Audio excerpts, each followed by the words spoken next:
ياه، وحشتوني جدا. انا عارف اني مركز الفترة اللي فاتت في الفيديوهات القصيرة، والناس اللي متابعين القناة اكيد ملاحظين، بس بجد سامحوني، الفترة اللي فاتت دي كلها كان الوقت ضيق جدا عندي، واديني رجعت اهو علشان اصالحكم بحلقة ما تتفوتش. الاسبوع اللي فات دبي احتفلت بافتتاح اجمل مبنى على وجه الارض، والمبنى ده هو متحف المستقبل، المتحف اللي غير مفهومنا عن العمارة، واللي المفروض انه هيغير تصورنا عن المستقبل كمان. كل الكلام الكبير ده قدر يعمله مبنى واحد، علشان كده تعالوا بسرعة نتعرف عليه ونعرف اذا كان هو يستاهل الضجة اللي هو عاملها دي كلها ولا لا. بس في الاول طبعا مش عايز اوصيكم، لو انت اول مرة تشوفنا ومهتم بالعمارة انزل بسرعة واعمل سبسكرايب للقناة، وطبعا ما تنساش لو الحلقة عجبتك اللايك والشير. واهلا بيكم في حلقة جديدة من حكاية معماري. أنا أحمد علي، ويلا بينا نبتدي الحكاية.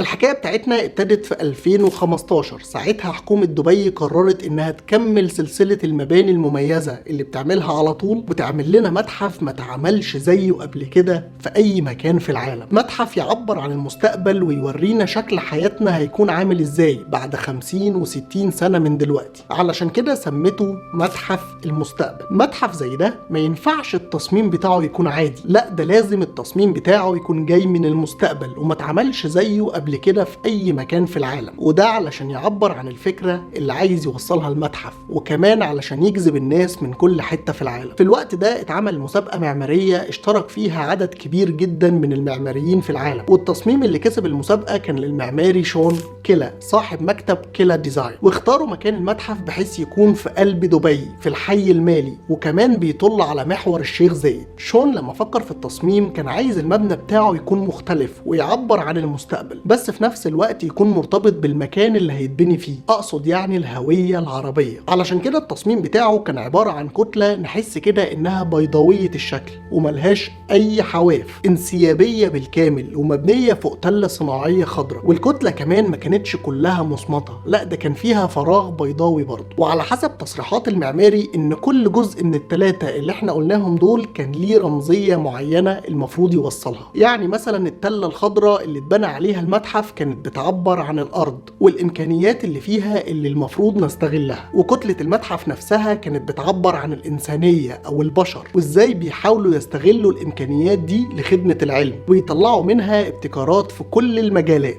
والفويد او الفراغ اللي موجود في نص الكتلة هو العين اللي بتتطلع الى المستقبل، واللي لسه ما نعرفش عنه حاجة لغاية دلوقتي، علشان كده عبر عنه بفراغ. والموضوع ما وقفش عند كده وبس، لا ده حتى المتحف من جوه كل حاجة فيه بتعبر عن المستقبل، من اول الشكل الانسيابي الجميل اللي في كل الفراغات لغاية النظام الانشائي اللي استخدموه في المبنى، لان المبنى ده عبارة عن 7 ادوار ما فيهوش اي اعمدة خالص. والنظام الانشائي اللي شايل المبنى كله معمول على الواجهه، هنلاقيه عباره عن 2400 ممبر متجمعين كلهم مع بعض على شكل مثلثات مترابطه، وهم اللي بيوزعوا الاحمال كلها وبينقلوها للارض. والنظام ده اسمه دايجريد، ومش اول مره يتعمل في مباني، لا اتعمل قبل كده بس المره دي المبنى شكله معقد شويه. وبمناسبه التعقيد تصميم الواجهه كان صعب جدا يتنفذ بالطرق العاديه، علشان كده استعانوا بروبوتات متخصصه هي اللي صنعت ألواح الواجهة كلها، واللي عددهم 1024 علشان تنفذهم بالدقة المطلوبة وما يحصلش أي مشاكل في التركيب. والمعماري علشان يربط تصميم المتحف بالهوية العربية الإماراتية حفر على الواجهة بالكامل 3 جمل باللغة العربية مقتبسة من كلام الشيخ محمد بن راشد آل مكتوم حاكم دبي. وأول جملة من ال3 جمل دول هي: لن نعيش لمئات السنين ولكن يمكن أن نبدع شيئا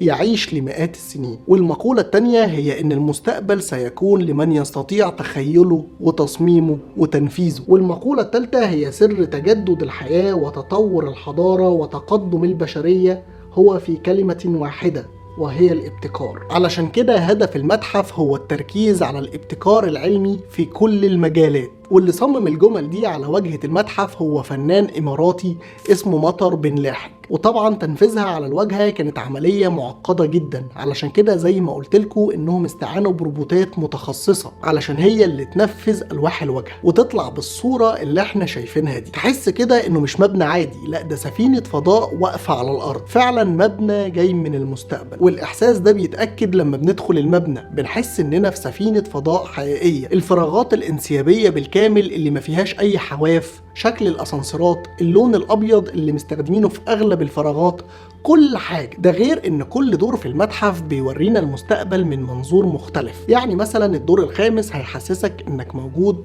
جوه محطة فضاء، هتتعرف فيه على النظام الشمسي وغزو الفضاء والخطط المستقبلية في السنين الجاية. ولو نزلنا الدور الرابع هنلاقيه متصمم على شكل غابة استوائية علشان يأكد على فكرة الطبيعة واننا لازم نهتم بيها ونحافظ عليها لو عايزين المستقبل بتاعنا يكون احسن. وفي الدور الثاني هنلاقيهم بيقدموا فيه اخر الاختراعات اللي وصل لها العلم لغاية دلوقتي، زي الروبوتس والعربيات الكهرباء ذاتية القيادة والدرونز. كل حاجة وصل لها العلم لغاية النهاردة. وكمان في الدور الأرضي هنلاقيهم عاملين حديقة علمية مخصصة للأطفال، حاجة مختلفة جدا معمولة علشان تشجع الأجيال الجديدة على حب العلم والابتكار. ده غير طبعا حاجات تانية كتير موجودة جوه المتحف. الفكرة في المتحف ده، وعلى عكس كل المتاحف اللي شفناها اللي بتورينا صور من الماضي وازاي الناس زمان كانوا عايشين وايه الآثار اللي سابوها لنا، لا التجربة هنا مختلفة، لأنه عايز يورينا صورة من المستقبل ويعرفنا الحياة بعد عشرات السنين هيكون شكلها عامل ازاي وازاي نقدر نتعامل معاها. علشان كده هو فريد من نوعه ويستاهل فعلا الضجة اللي معمولة عليه دي كلها. وطبعا كلنا شفنا الفيديو اللي انتشر قبل الافتتاح بكام يوم واللي ظهر فيه الطيارة وهي بتدخل المتحف من فوق، وناس كتير صدقت واشترت الفكرة لان فعلا شكل المبنى يوحي ده. بس طبعا الحقيقة ان الفيديو كله كان VFX، مش حقيقي خالص، كان بس مجرد دعاية للمتحف.